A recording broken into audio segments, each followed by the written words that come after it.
Hey guys, and welcome back to the Fantasy Table brought to you by the Blue Stable. I am your host, Luke Verkamp, and this is the second time that I'm doing this because due to technical difficulties, our last recording didn't save properly. So later on in the video, you'll see a very hard cut. We'll have different clothes on, but yeah, technical difficulties. The first part of the episode got cut off for some reason. I don't know really what happened, and we couldn't recover it. So, unfortunately, we're re-recording this, and it happened to be on the worst one because, as you saw by the thumbnail and the title, we are doing fantasy awards, and for us, we decided not to tell each other our picks. So, it was a surprise for a bunch of these picks that are now we know. So, yeah, either way, we're going to get this out to you. There will be a hard cut because we wanted to leave that last part in that did record just because, as we said, it's supposed to be a surprise. And we wanted to leave that surprise part in there just to show you our reactions. Um, but first thing first, I just want to mention something about the Damar Hamlin situation because that was a very real situation that happened on the Monday Night Football game. Um, the Damar Hamlin situation, like, first of all, our thoughts and prayers have been with the Hamlin family ever since Monday. And thankfully, we have been getting good news throughout the week, including that he can now breathe on his own. He can now communicate, everything like that. But that situation really spoke to me on, I see so many times where us fantasy players get very mad at a player because they don't perform how we want them to. And I know some of the fantasy players decide to take action by leaving direct messages or writing letters or doing something on social media, bashing the players, saying that they're bad, they're terrible, they're horrible human beings, stuff like that. And I think this needs to be a big wake up call for us that these players are real human beings that are putting their bodies on the line for entertainment for us. Um, Fantasy football has nothing really to do with them personally. It's just a game. It's not that big of a deal. Obviously, the Hamlin situation is a bit different because we never really seen a cardiac arrest happen on the field like that before, but we do see like broken bones, concussions, and stuff like that. So next time, whenever you get really angry at a player because he doesn't perform well on your fantasy team, maybe take a step back and think a little bit more about what you really want to say before you send that. But again, our thoughts and prayers are with the Hamlin family. Thankful that he is getting better and on the road to recovery. I know personally myself, I could not help Damar in any way personally, but I decided to go ahead and donate to his foundation, which is raising money to buy toys for children in need. If you are interested in donating yourself, I know a lot of people have been donating some of their league winnings with their championship week, especially. I know we'll talk here in a little bit about the outcome of the week 17 championships. But if you want to donate, I will put that link in the description below if you wish to do so yourself. But anyways, Theo is with me again today. So Theo, how you doing? I'm doing great. Other than the fact that it's not going to be too much of a surprise for the first half, Yeah. but I can't wait to break it down because this is going to be a surprise to our viewers. So, I mean, the magic is still there somewhat. So, can't wait to give out my awards today. Yeah, and I know we didn't say it on the last recording, but before you guys watch like the rest of this video, if you want to go ahead and put your own like players down below, pause the video before we start. I'll name off the rewards real quick and then you can put your guesses down below because I'm curious to see everybody else's responses on what they who they feel should win these awards. So our awards are going to be biggest bust, one and done, comeback player of the year, rookie of the year, most disappointing, most surprising, league winner, and MVP. So again, if you want to go ahead and list those off in the comments below, I'd be curious to see your guys' winners. But before we mention those, I want to kind of mention about the week 17 on how that ended. I know the Bengals, Bills, a lot of those people are in people's fantasy lineups. and it was championship week. I know the NFL, between our last recording and this one, they mentioned they will not resume the Bills Bengals game. It will be called a no contest. So we will not see the finish of that game. Now, on what to do with the league winners of, like you said, fantasy leagues, I know I've seen a lot of stuff going around, like taking the league average or the year averages of those players, which I know me and Theo both do not agree with because the variance is so high from week to week. Um, but I know some people have been doing like, hey, if it was a pretty close matchup, maybe split the pot like close to 50-50. If one person was ahead, maybe they get like 55%, 60%, or if they're not projected to, they weren't projected to win, they get like the 45% to 40%. Just try to figure out a fair way among your league mates on how to proceed with this. I know, like, thankfully, myself, my home league, the championship was wrapped up before the Monday night game, so we don't really have to go through all the hoops that some people do, but I know it is going to be a very real conversation for a lot of leagues.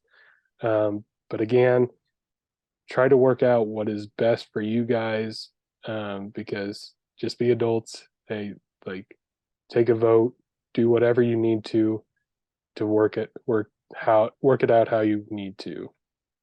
I also want to say that I personally believe that the decision into who wins the championship, of course, if there's a debate on who won the championship, should be made by only the people participating in the championship. I don't believe the commissioner should have, or if the commissioner is not in the championship, he or she or they should not have a word in deciding it because they're not in it.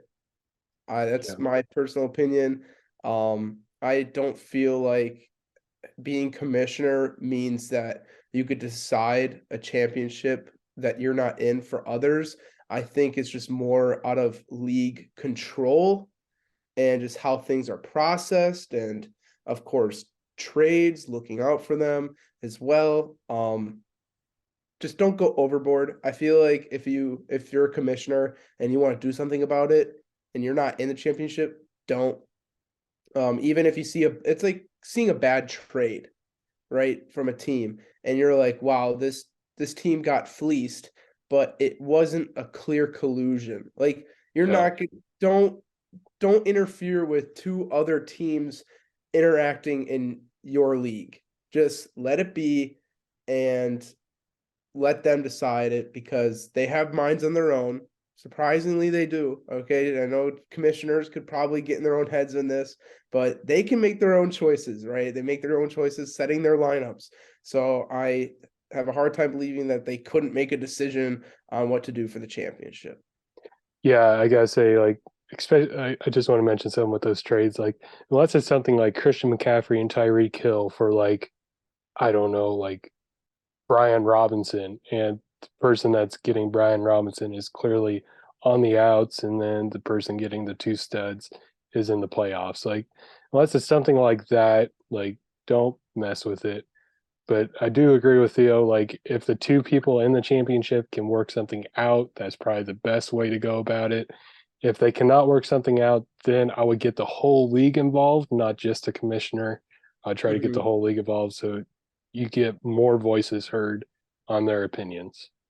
Even if they do something as use their season average to Yeah, calculate yeah. who Even wins though it. we don't agree with it, if that's what you guys think is the fairest, then by all means go for it.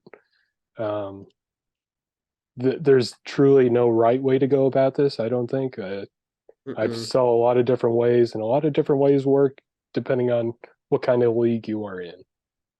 In my opinion, I think the closest I'd say, like, if your ESPN percentage or like sleeper percentage said that you were like anywhere like high 60s and above, I think you can just call it the other person like heading into the match.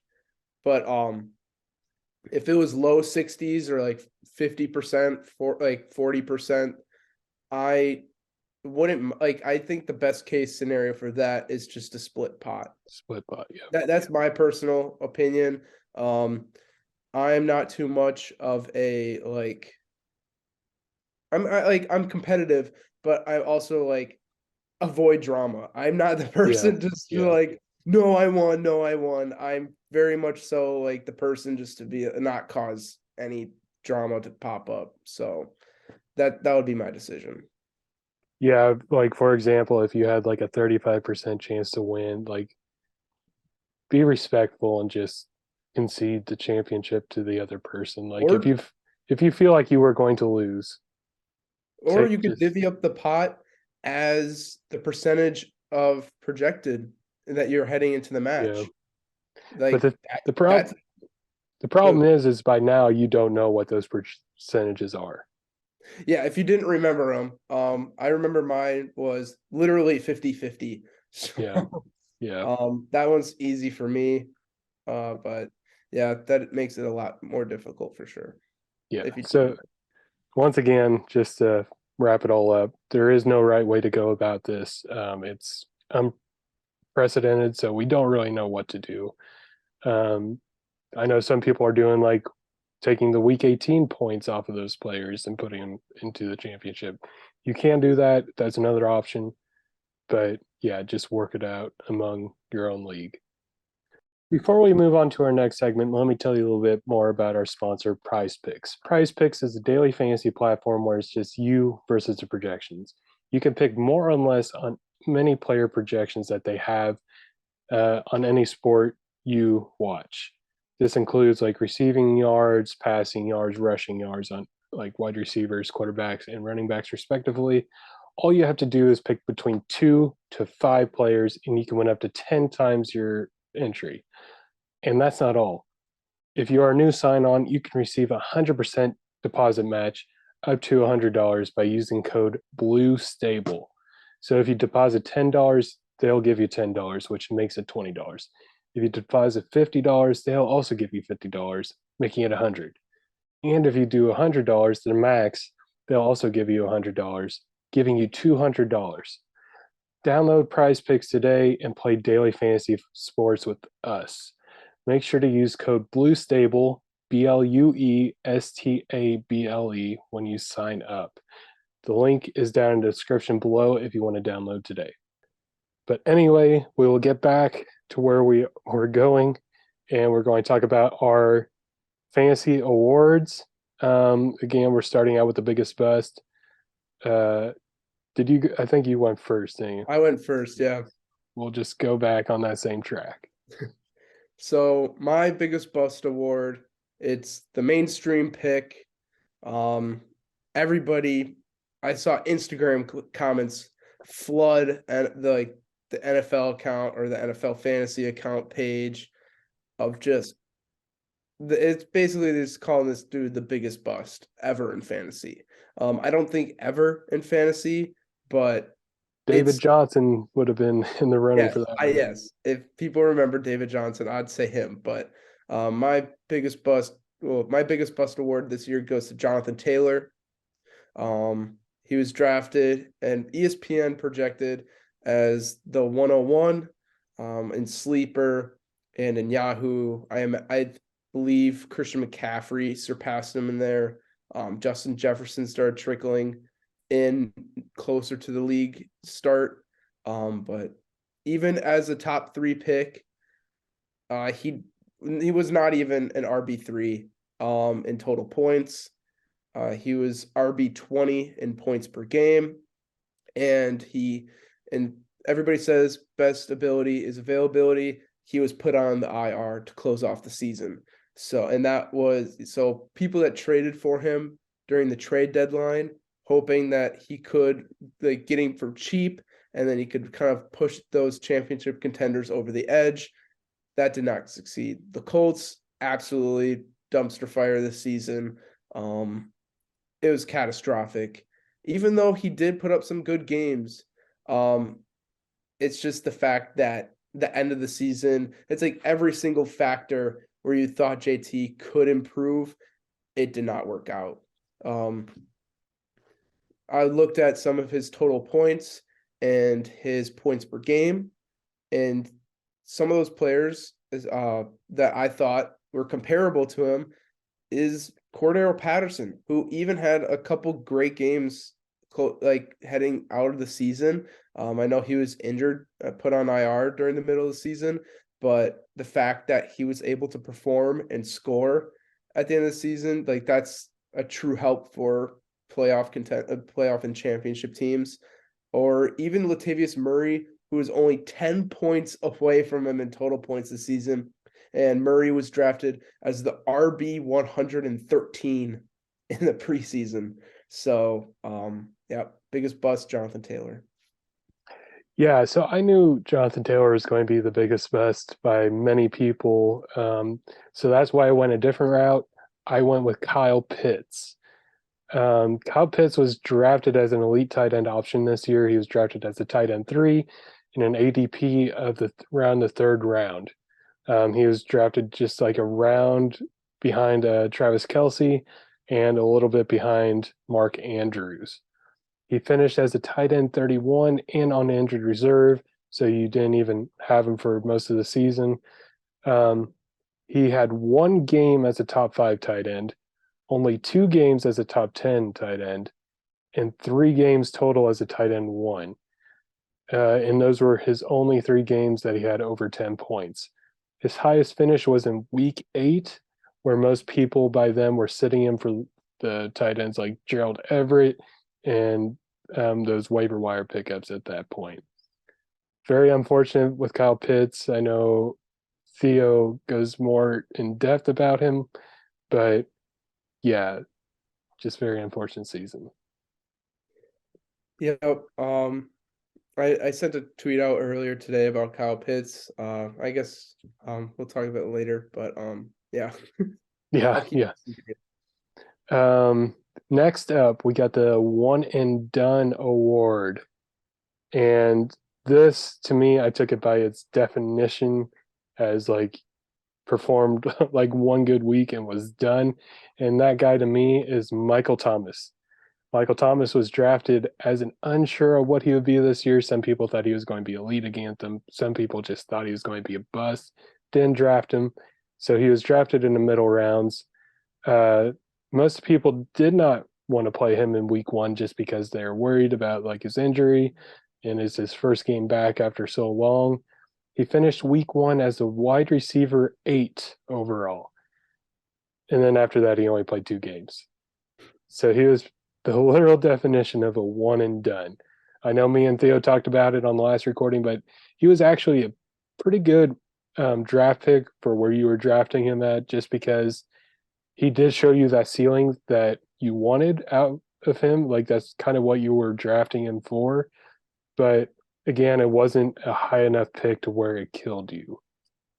Yep. I believe I put it as the perfect risk reward option Yeah. this past season, where the risk definitely came in instead of the reward. Oh, yeah. It, Yeah. By and week 3.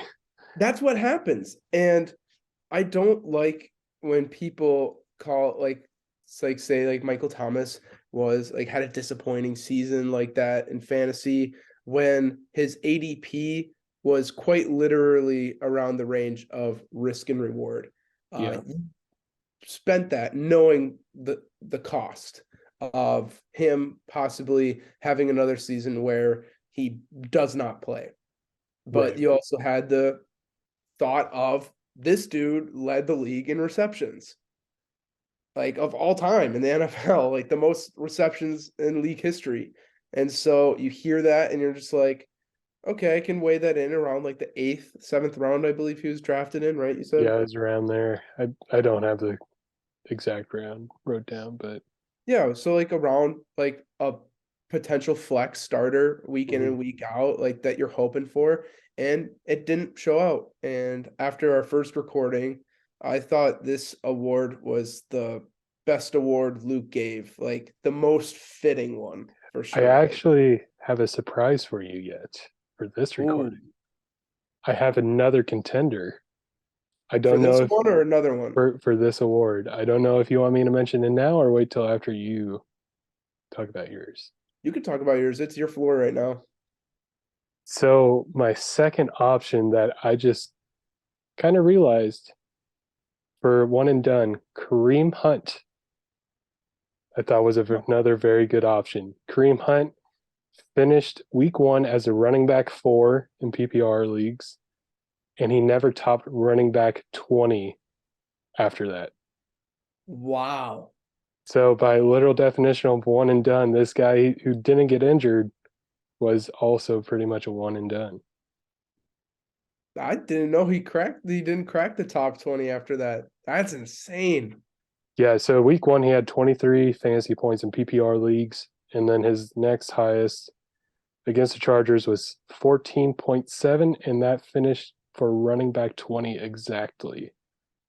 And none of the others were, all the rest was like 20s, like low 20s, 30s, 50s, even stuff like that. So, yeah, I didn't realize it was that bad, but it was that bad.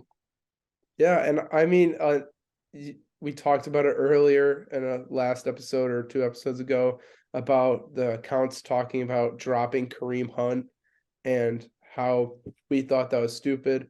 I know my winner, it makes sense to drop my guy for one and done, my award winner. But for Kareem Hunt, the running back is such a volatile position. Injuries often occur often. Yeah. So it makes sense to keep Kareem Hunt and in case Nick Chubb did go down. I gotta But say, I mean, just for the fact that week one he was a running back 4, like if Nick Chubb goes down, like he could show, like he could be that guy for the rest of the season. So he's one of those guys like Alexander Mass and Tony Pollard type guys where you kind of want to hold on to him no matter what. agreed. But my winner for the one and done award, he had in week 3, he finished as the overall wide receiver 2, had 11 targets, 8 receptions, 158 yards, 1 touchdown for a total of 26 points. And that man is Mac Hollins. The wide Would have receiver. never guessed it into if I didn't hear it before, but Yeah, yeah. Mac Hollins. I don't even like. He was the wide receiver 2 for a while when Hunter Renfrow was down. Wide receiver 3 when he came back, but that performance in week 3 pushed him to be the wide receiver 20 overall after those first 3 weeks, and after his week 3 performance, he cracked the top 20 just one time after that, and that is thanks to a deep ball touchdown he caught. He had 2 additional top 30 performances afterwards, and that week 3 performance accounted for nearly a quarter of his entire receiving yard total. And the biggest surprise yet for me is that he was still rostered in 40% of leagues, sleeper leagues, redraft, mind you, Wild. redraft, sleeper leagues. At Derek Carr, that did have some hot streaks. Derek Carr was streaky, where he had this hot streaks where he was a top 10 quarterback in fantasy, and there was other times where he just fell off the face of the earth. Got benched for Jared Stidham. Exactly.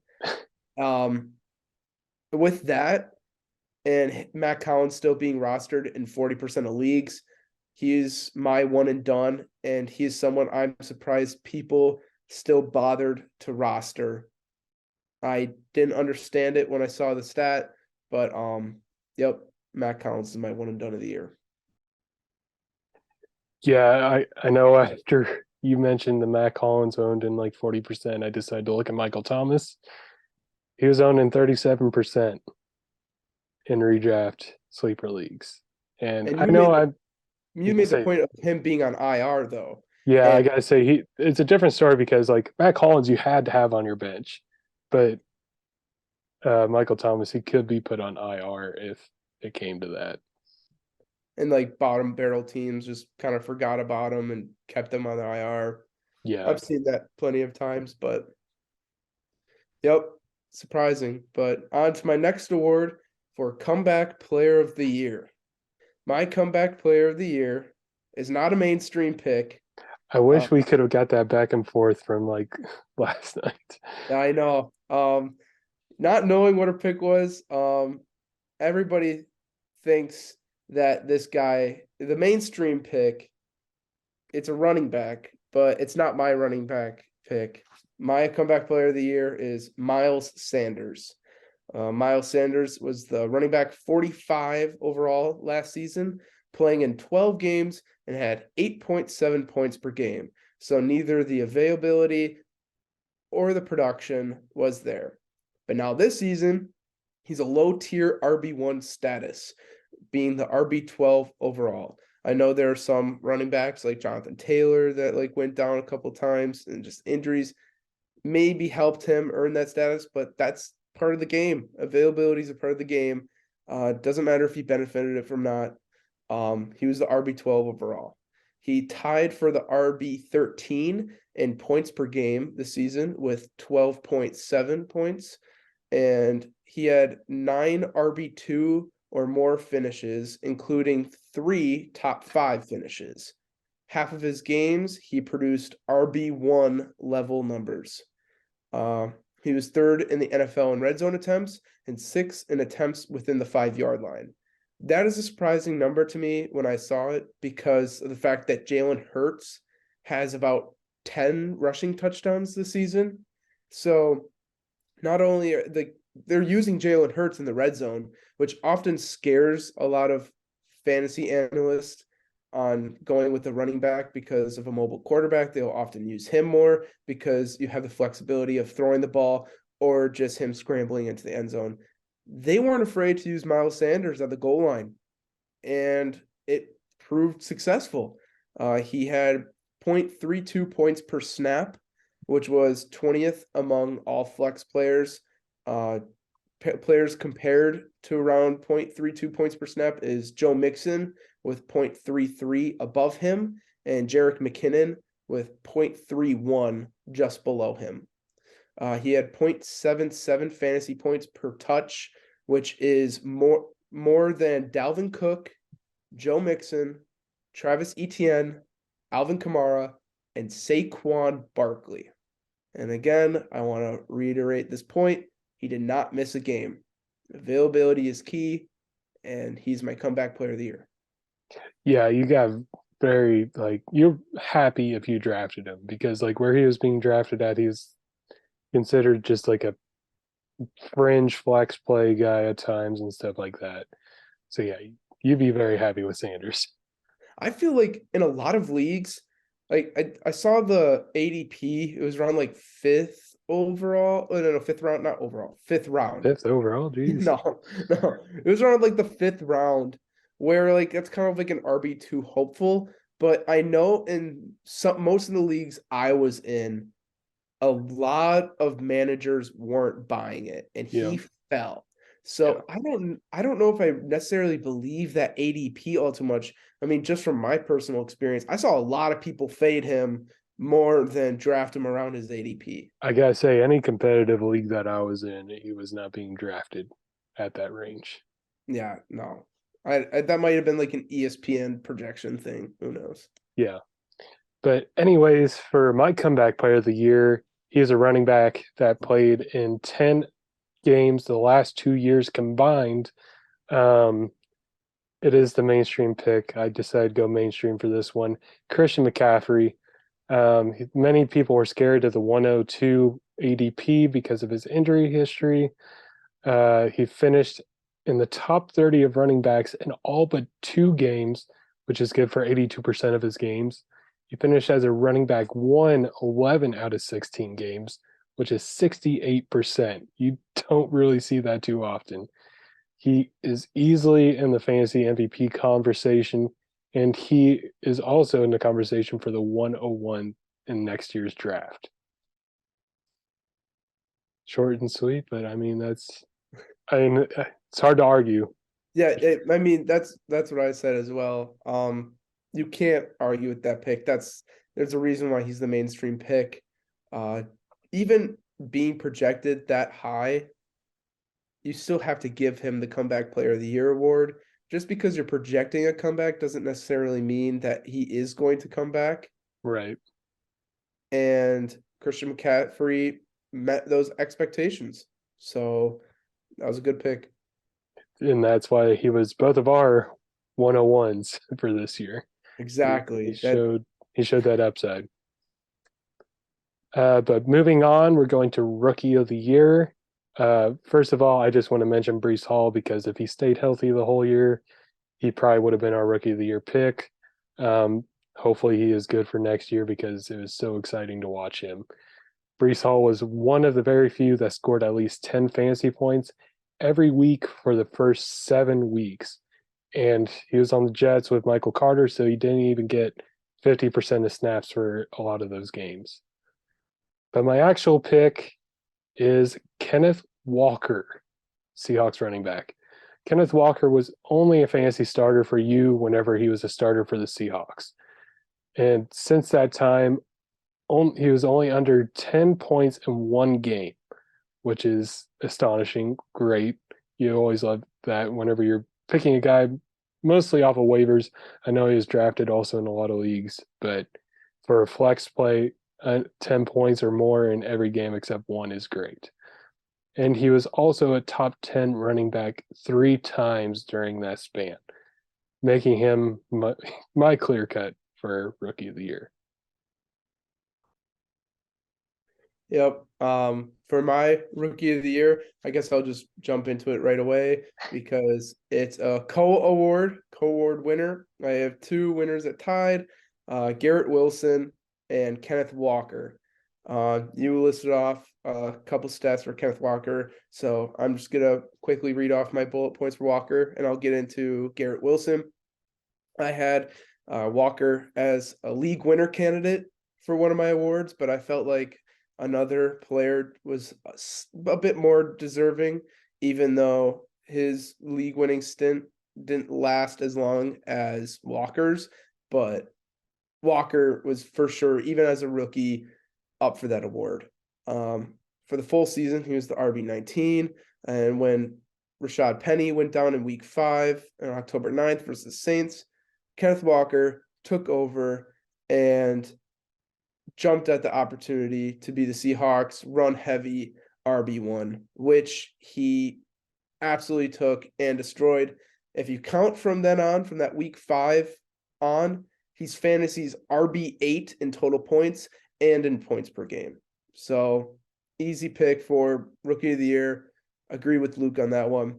I added Garrett Wilson as a co-award winner because Kenneth Walker, I felt was a league winning candidate. So like I had to include another person because I was like, Walker's up for 2 awards. So I didn't feel like it was like a full given award. I don't know.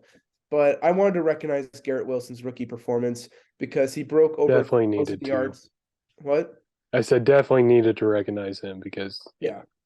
Absolutely insane when you think about it. Like he broke 1,000 yards receiving with 3 different Jets quarterbacks, Mike White, Zach Wilson, and Joe Flacco. On the Jets, like a 1,000-yard receiver on the Jets as a rookie, that deserves its own award in itself, in my opinion. Even though his numbers weren't as good as Kenneth Walker, Garrett Wilson was the wide receiver 22 in total points and 35th in points per game. I felt he was at times efficient enough, and some of those games and weeks that he played, it helped push dead in the water teams into the playoffs. Through weeks 8 to 14, he finished as a wide receiver 1 and even had a bye week in that stretch. So he was he's wide receiver 12 between weeks 8 and 14. Though that to me was also like that could actually be considered a league winning type. Well, not necessarily league winning, but playoff winning, if that makes sense. Just a player, all out impressive totals. I feel like during those slumps that he's had, his lowest points total. I know he's had some really bad games this season, but those games were oftentimes with Zach Wilson at quarterback. And I feel like if you were smart enough after seeing him play with Zach Wilson for like the first one or two times, you would bench him afterwards. So I feel like if fantasy managers were kind of aware of who was throwing him the ball certain weeks, you wouldn't feel the effects of those bad games. Very smart player, Garrett Wilson, easy to play when you know who's the quarterback, and still very efficient all season long. Yeah. Another thing with Garrett Wilson that I want to mention is I feel like the Jets would be a pretty good landing spot for Derek Carr. If that were to happen, to me, it feels like such a good fit for them, but we'll see what happens. But yeah, Garrett Wilson definitely needs to be recognized for what he did this year because it was pretty astonishing looking back on it. Yep.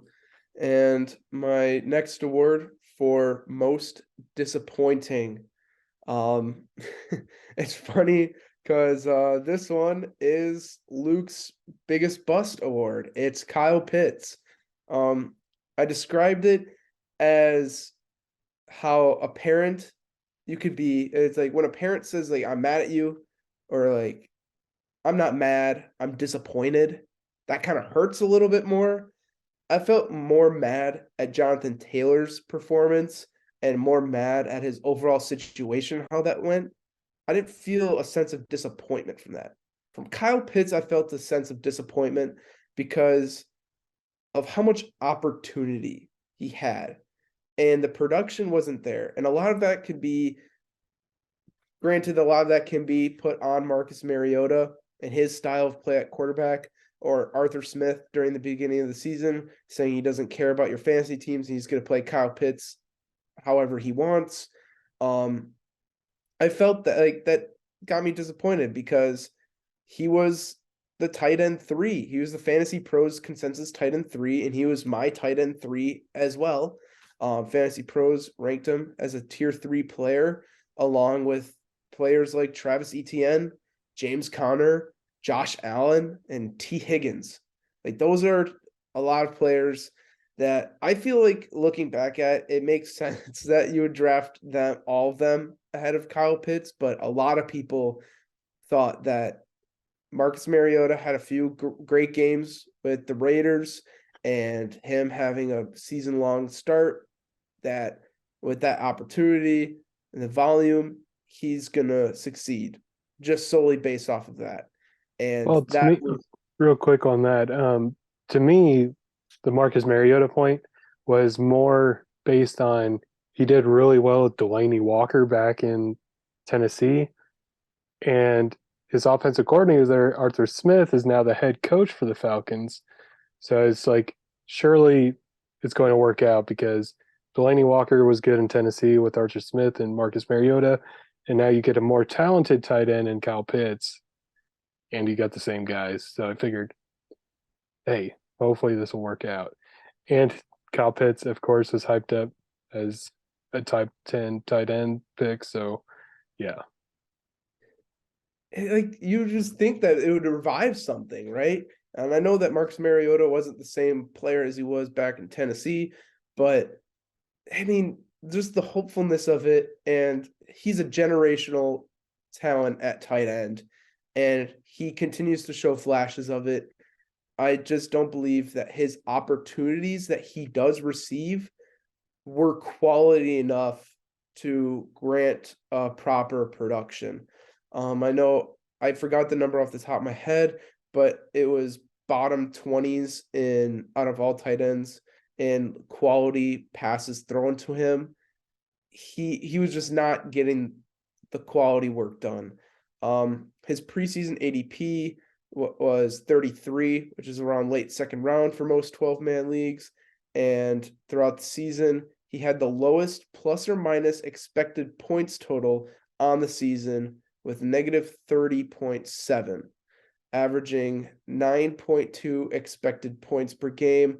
And his real points per game was 6.2. Awful numbers from him. Everybody, even like, not only was it just like the eye test where you have consensus fantasy analysis ranking him high with the ADP of 33, you had analytics of expected points backing that up as well.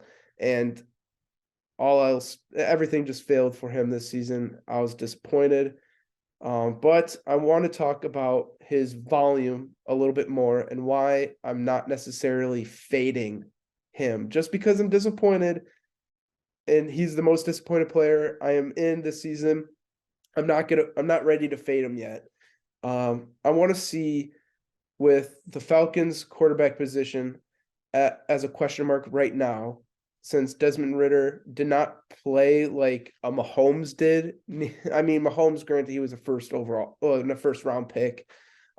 Ridder was not, but Ridder did not show too much of anything to impress people. So that starting quarterback spot is still a question mark for me and a lot of people heading to next season. So I wonder if Ridder improves or he could have a decent upgrade at that position. But either way, the Falcons' opportunities for Kyle Pitts were plentiful.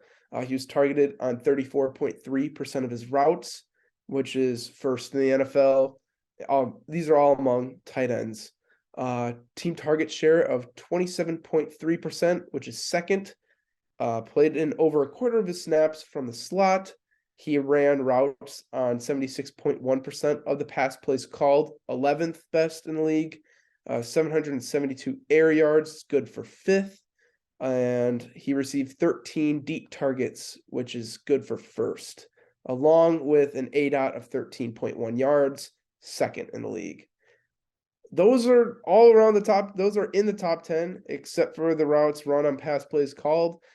The volume is there, but sadly did not work out this season. Hopefully that volume turns into quality production, whoever is the quarterback next year. Yeah, my original picks for like the biggest, best, and most disappointing were exactly Jonathan Taylor and Kyle Pitts. But I figured that's very mainstream. I didn't want us to both repeat. So I went a different route. I know I mentioned like why Kyle Pitts is my biggest bust. So obviously he was disappointing to me as well. But my most disappointing was a co-win by Gabe Davis and DeAndre Swift. Gabe Davis was drafted to be a ceiling flex play, kind of like Michael Thomas was as well, kind of in that same range, where he could win you weeks more than he lost you weeks. But turns out that was the opposite. He was drafted as a wide receiver 32 this year. He only finished above that mark 5 weeks, which is good for 35%, so about 1 in every 3 weeks. And he was worse than wide receiver 45 8 weeks, which is over half of his season. To me, that's just insane. Like he was basically unplayable for over half the season. As for DeAndre Swift, he had an injury. Can I jump in? I want to Yeah. jump in on the Gabe Davis thing before you get to DeAndre Swift. A big topic or a big discussion topic during the last offseason was Gabe Davis or Rashad Bateman. I think Yes. fantasy Twitter debated about that for about a week. It became a meme. I want to ask you if Rashad Bateman was healthy for even like in those couple of games that he did play and he saw his performances, who would you rather have? Like hypothetically, if Rashad Bateman played from beginning to end, comparing it to Gabe Davis's season, who would you think you would rather have? I would Neither is the right answer, but yeah, I gotta say either one is most likely a bench player, but I would probably want Rashad Bateman just because he's the wide receiver 1 in his offense. And while it's a lesser passing volume, you're at least getting a larger portion of the pie than Gabe Davis. You're hoping for a long touchdown. And if you don't get it, then you're kind of hurting. That's a good pick. Because I mean, But as well with Gabe Davis, it's like you don't know when to play him. Like he is one of those guys that if he gets a long touchdown, then yeah, he's pretty good for your team as a flex play. But when is he going to get those? You don't know. didn't know when to play him, but I didn't know when to sell him. That's for sure. Yeah, yeah. And anyways, DeAndre Swift. Swift had an injury early on in the season and never seemed to recover, but he also was not bad enough for your team to where you could sit him. He had a ADP as a running back 8, and he hit that mark the first 2 weeks, but then got injured, and he has only hit that mark twice since. And he was only worse than running back 30 twice after the injury. So he is always in that middle ground as a running back 2 to low end running back 1. He was never going to hit that running back 8 ADP where you were hoping to get a solid running back 1 for your season. And I know he was one of my trade candidates during the trade deadline. I apologize for that if you did, because that injury really didn't seem too severe. And Dan Campbell made it seem like it was, but yeah, I mean, like in past like history of that injury, they're like running backs do send like see like a little dip, but it isn't all too bad. And with DeAndre Swift's pass catching ability, they're talking about like, oh, I like his production would probably return, and it didn't. He was severely hindered by it, and it. I agree with that pick as well, because even if you did trade for him at the deadline, you gave up some solid, like not like high tier fantasy assets, but you also didn't like sell him for dirt cheap. You right. didn't buy him for dirt cheap. You had to give up some stuff for him. And I feel like some of those players that you gave up for DeAndre Swift during that trade deadline could have put you out of the fantasy playoffs. So DeAndre Swift, even though that he closed off the season as a fantasy championship winner for some reason. I If mean, you had him. yeah, if I don't think any person in the fantasy championship had DeAndre Swift chilling unless it was like some crazy dynasty league where you're an emperor. But those are solid picks.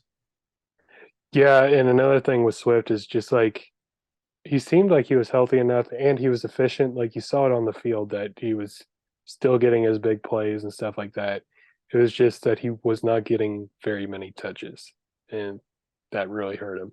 Plus, Jamal Williams was there. He was very solid all year, so that didn't help his case either. But either way, moving on, we're going to the most surprising. And I have another two. I just wanted to mention the first one, uh, but I wanted to mention the Dolphins wide receivers because everybody thought that like Tyreek Hill and Jalen Waddle were going to take kind of like a step back because they had Tua as their quarterback and like instead of Mahomes for Tyreek Hill. And now Tyreek Hill is competition for Jalen Waddle. But they were one of the 2 teams that had 2 wide receivers in the top 10 of scoring. So I just want to mention them because that was a surprise to many. Yeah, But my I do I mean, I was looking at future, like I saw an Instagram post of like a projected first round, mhm.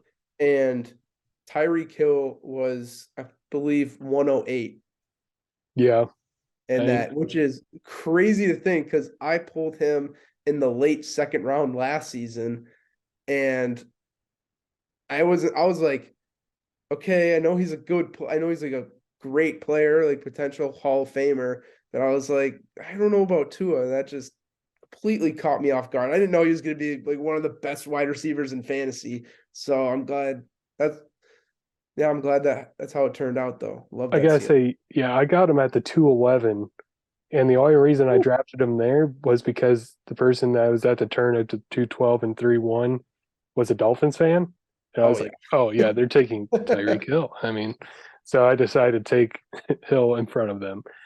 But it worked out to my benefit. I really wasn't expecting what we got either. But either way, my main winner for most surprising was Josh Jacobs. And I know Theo was looking at me funny yesterday whenever I was talking about this, but Josh Jacobs went from playing in the Hall of Fame game where everybody freaked out to an MVP candidate this year. Josh Jacobs was rumored to have a lesser role this offseason because Josh McDaniels coming in with that Patriots system where they like to throw in a bunch of different running backs. And him playing in that Hall of Fame game really dropped his ADP to where he was drafted as the running back 21. He ended up finishing as a top 10 running back 9 times this season, and he scored almost 100 points more than his previous career high in fantasy points. So, yeah, Josh Jacobs, very surprised by him. I'd like to note though that the funny look was only given before he mentioned the Hall of Fame. The Hall of Fame game, yeah. That one completely. That once I heard that, that wiped the funny look off my face because I was like, okay, yeah, that was surprising. Like if you told me like the day after the Hall of Fame game that Josh Jacobs would be that good, Running back 3. yeah, one running back 3, I would not believe you. I mean, fantasy Twitter was blowing up with hot takes after that game, which I mean, honestly, even without the Hall of Fame game, I was not expecting like Josh Jacobs to be in the top 10 of running backs. I was expecting him probably like around the 15 area. yeah, I mean, like he was drafted in like the third, fourth roundish, which is the range for running backs that's like a solid RB2, but actually do have RB1 upside, like serious RB1 upside. And then after the Hall of Fame game, that ADP dipped. For a lot, like for people that really sold into running backs not like participating in the regular season because they play in the preseason, that dipped to like 5th round, 6th round for some of those leagues. So Josh Jacobs, that did at first, I didn't like that pick for most surprising, but the context of the preseason Hall of Fame game, yes, that is a good most surprising pick. But mine most surprising pick did catch Luke off guard when I first said it. It's Justin Fields. I went a quarterback here for most surprising. And I Before love this, it. I love it. Yeah. before the season, he was Fantasy Pros QB 17. And in my fantasy rankings, I like to brag about this. He was my only QB sleeper pick. I like to kind of like highlight different players, which I think are sleepers and fades and whatnot. Out of all the quarterbacks, he was my only sleeper pick. He had an ADP of 159, early 13th round, and he was in Fantasy Pros tier 7 with players like Garrett Wilson, Russell Gage, Raheem Mostert, and Tua Tagovailoa. So I mean, like those are some like Mostert, like he was a surprise player. Yeah, Garrett Mostert was Wilson, for sure, surprise. Like he was my rookie of the year. But I wanted to include the name Russell Gage in there because kind of like it shows you the range of picks he was drafted in. Like you have Russell Gage where it's like, okay, he could be the Buccaneers wide receiver 3, and then you have Raheem Mostert who's like, I have no idea how this Dolphins offense is gonna ever turn out, and now he's competing snaps with like Jeff Wilson. I yeah. don't know. So that's just for context to where Justin Fields is going. He reached the high level quarterback status with more than 20 points per game with quarterbacks Joe Burrow, Jalen Hurts, Josh Allen, and Patrick Mahomes are the only quarterbacks ahead of him that finish in points per game.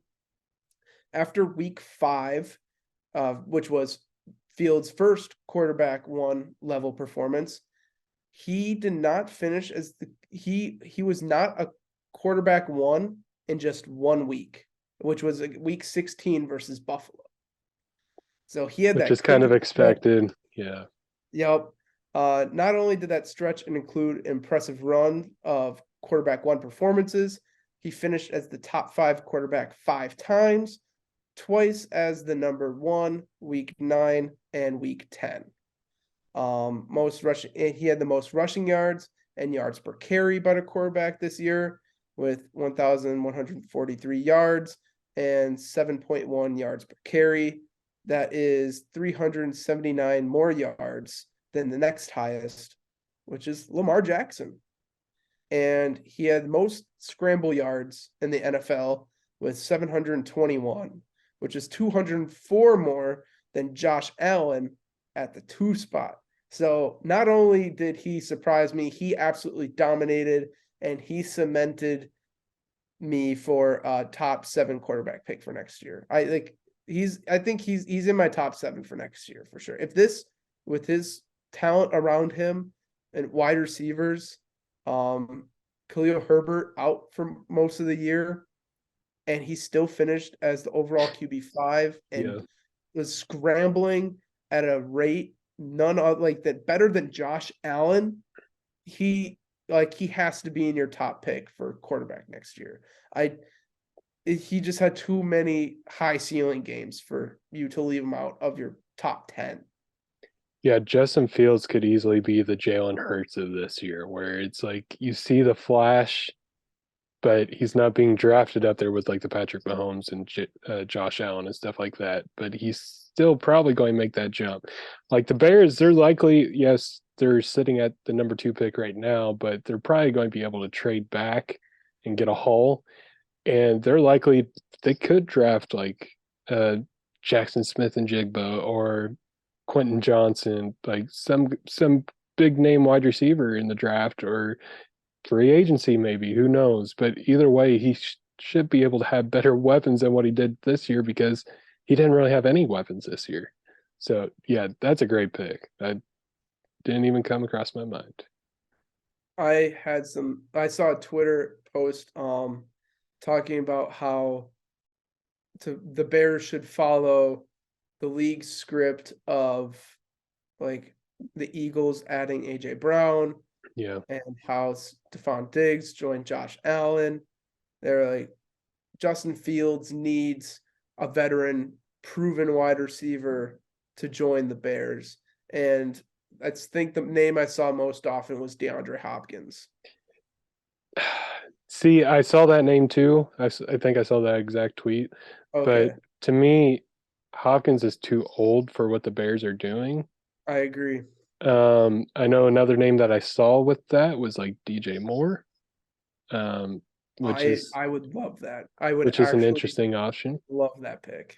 Yeah, because I feel like they would fit pretty well too. So, like, yeah, I feel like that's kind of, or like, I know someone else said like maybe a T. Higgins type guy, like just one of those more younger guys, which I could definitely see. I don't know, like DJ Moore, when I think of him, he sounds more like a Chicago Bear than he does a Carolina Panther to me. I don't know if that's for you as well. Like I can actually picture him more in a Bears uniform than I can in a Panthers uniform that he's been with. Yeah, I definitely don't feel the same way about it. Okay. I mean, I don't know if it's the name or anything, it's just like the sound of the name and just how he plays, but Yeah, that's a good pick. I like the DJ Moore hypothetical. yeah, that definitely makes the most sense out of the ones that I've heard. No, I know our recording stopped accident, but who's going up next for the league winner? That would be you. The league, okay. My league winner award goes to Jerick McKinnon. I feel like that has become the more mainstream pick. I don't think it actually is the most mainstream pick. Really? I think Christian Watson is. Oh, really? Wait. I think because Christian Watson hear me out. He got so much publicity from his like touchdown performances. Oh, 100%. Yeah. Like media coverage and everything. I feel more people know about Christian Watson going off than Jerick McKinnon. Which is wild. Which is wild. But put it in context for Jerick McKinnon, week 13 is where it all started off. He finished as the RB16 that week. Week 14, which was the last regular season fantasy game, he finished the RB1. Week 15, which is the first round of the playoffs, he finished as the RB1. Week 16, which is the semifinals, he finished as the RB21. Not as high as the previous weeks, but that's still an RB2. You should be happy. And week 17, the championship game, he finished as the RB6. I think like Christian Watson was going to be my pick here until last week Vikings game. That game completely killed that pick for me. Interesting. He did not close out the season as well as I wanted to. Jerick McKinnon with those RB1 back-to-back finishes and just not finishing anywhere below RB2 since week 13, he wins it for me. Like, he was the RB2 overall during that stretch of since week 13. So since week 13 to the end of the fantasy season, he was the RB2 overall with only CMC, your comeback player of the year, as RB1 during that stretch.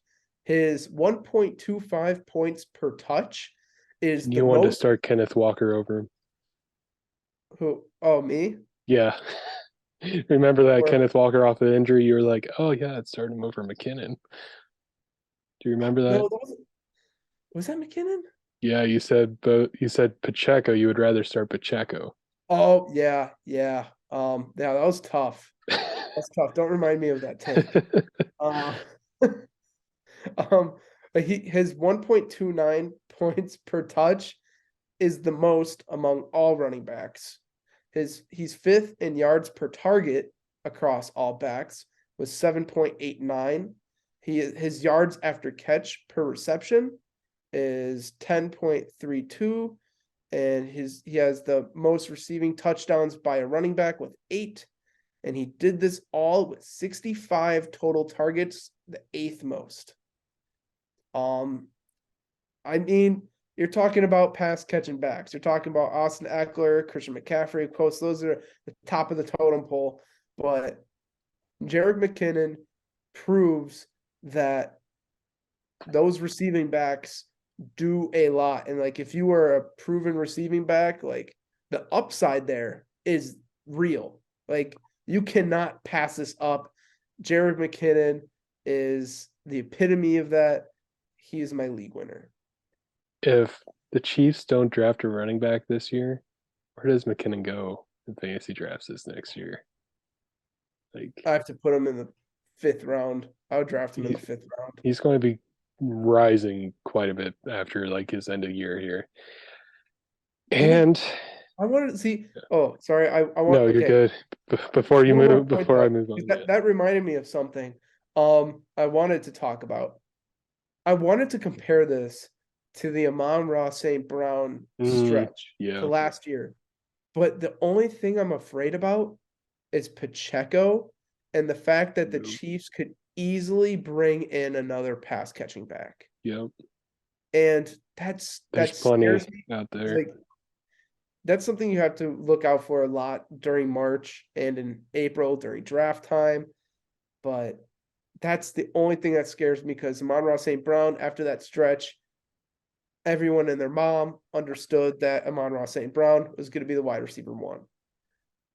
Now with Jerick McKinnon, though, I can't say that too much, so I can't like shoot him up my draft board so high. But yeah, it's a totally different situation. Yeah, but I mean, still crazy stretch. Yes. My league winner. See, I knew you were going to pick Jerick McKinnon because I was kind of hoping that you would. Because yeah, most people are going to pick McKinnon. Obviously, like, he would be my pick, but I knew that we were probably going to talk about him either way. So I went with a different pick.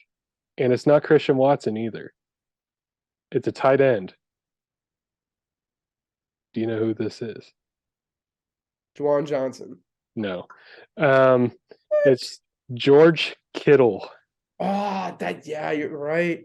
And That's to me, George Kittle, like, whenever we say league winner, like Christian Watson, I don't really consider that much of a league winner, just because, like, yes, he helped you get to the playoffs, but he didn't help you in the playoffs.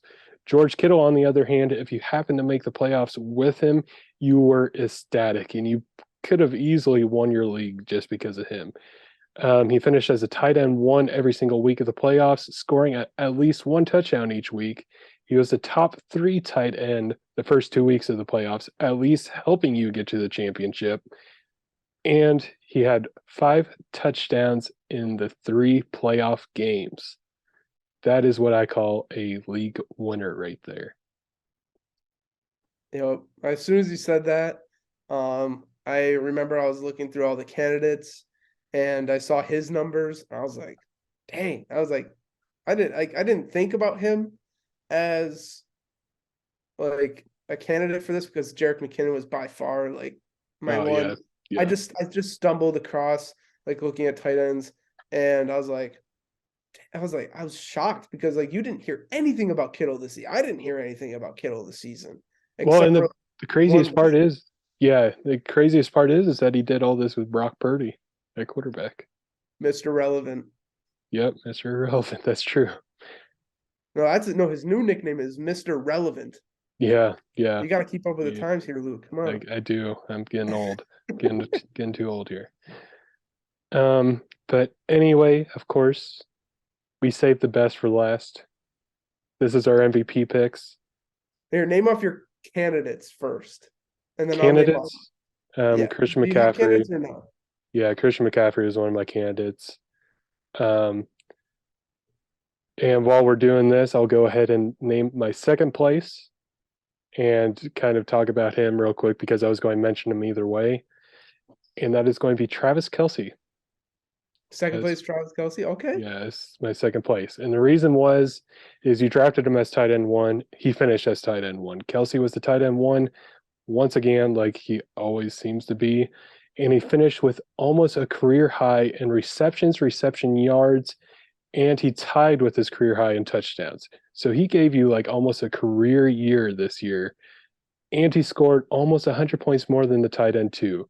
The exact number was 93.7 points, which is the same difference between tight end 2 and tight end 17. So he was just a difference maker for you at tight end, and he was just a position like advantage, like to the max. What were your candidates? Nice. Let's do your candidates My before I candidates? get to my pick. Okay. No particular order. I just kind of like went with how like the NFL does it. Like they just kind of throw out the nominees. I didn't write anything for them. I got 3. Okay. Justin Jefferson, Austin Eckler, and Josh Allen. Those are my 3 outstanding seasons. If you had them on your team, there's a great chance that you at least won one game in your fantasy playoffs. Mm-hmm. Maybe not the championship if you had Jefferson, but those are my 3 candidates. Yeah, those are all good picks. But my actual winner is Jalen Hurts. Now, this may come as a surprise because he didn't finish out the season, but like the NFL, because if we're talking about like the NFL awards, I base this more on the regular season. He is the one that got you to the playoffs. If you had him, he is the one that got you there. Quarterback is the highest scoring position, and you got the highest scoring position to get you to the playoffs at a discount because you weren't drafting him as high as Josh Allen. You weren't drafting him as high as Patrick Mahomes. You were drafting him around 6 through 8, and you got a guy that literally carried you to the playoffs. At least he did for me. In every single league that I had Jalen Hurts, I made the playoffs. So, I mean, pretty good. He was drafted, like I said, drafted around 6 or 8, and he was drafted after guys like Elijah Moore, AJ Dillon, and Allen Robinson. He was a quarterback. Allen Robinson. He was the quarterback one until he got injured. He only finished 1 week, not a quarterback one. 93% of his games he finished as a quarterback one. His lowest finish is quarterback 15, which is at worst a streaming candidate that you would have had on the waivers anyway. And he was the quarterback 6 or higher 12 weeks of the season, which is just ridiculous. This is Josh Allen, Patrick Mahomes type quarterback right here. So for that reason, because you got him at a discount and he gave you so much value through the season, he is my MVP for this year. That's just, yep. I can't argue with that because I wanted to choose one quarterback for my candidate, and him missing in the playoffs It does off hurt, but off put me a bit. And I guess Josh Allen could count as that since the Buffalo Bills game and the Bengals game got postponed. But depending on how your league fixes that, his points next week could still count, and he closed off the season. I mean, he's been like a consistent top tier quarterback. But I mean, Jalen Hurts, I remember helping draft in my dad's team in one of his money leagues, and I was like, he's like, I still need a quarterback. I was like, there's a reason why you're waiting, because Jalen Hurts is right there. He's like, really? Jalen Hurts? I was like, take Jalen Hurts, Dad. I was like, I got him as regret it. yeah, I was like, I got him as my third best quarterback coming into this year. Third best. I was like, Dad, trust me. His upside is gonna be through the roof. And if he does explode, there's a good chance that you're gonna make him go all the way. He's like, fine. So he drafted him, and he was like talking to his cousin. He was like, yeah, Theo did a good job drafting my team. I'm just not happy with the Jalen Hurts pick. I don't know about him. And throughout the whole season, every single time he would score like 30 plus points, I'd text my dad. I'm just like, I told you. Told you so. Constant nagging him, but that's how good he was. That's my personal connection with Jalen Hurts fantasy this season. So that MVP pick is great. But my MVP is not Jalen Hurts. Nope. It's Travis Kelce. Hey. Isn't that surprising, dude? When you were rolling off those stats, I was scared because you kind of touched up on some of mine. I gotta say, I just did like one bullet point on him, just put everything in there. But yeah. Yeah, but he's my MVP. I want to start off by saying a piece I found by Tristan Cockcroft from ESPN. These percentages, of course, are ESPN league only since he's affiliated with ESPN, but 71.7% of fantasy playoffs included a team with Travis Kelce on it. That's the highest Wait, percentage. say the percentage again. 71.7. That's Wow. the highest percentage among all players, and is the fourth highest in the last 6 seasons. That's okay, but the second highest was Jalen Hurts. I believe he had somewhere around like 61, 62%. Mm-hmm. I think it was 62%, but Travis Kelce beat him by 9%. Hey, so we got the 1 and 2 right here. I mean, exactly.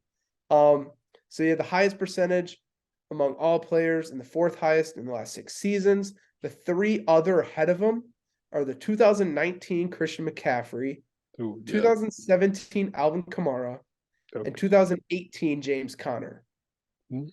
All 3 are running backs. There's only one that's a tight end, though, and that's why he's my MVP.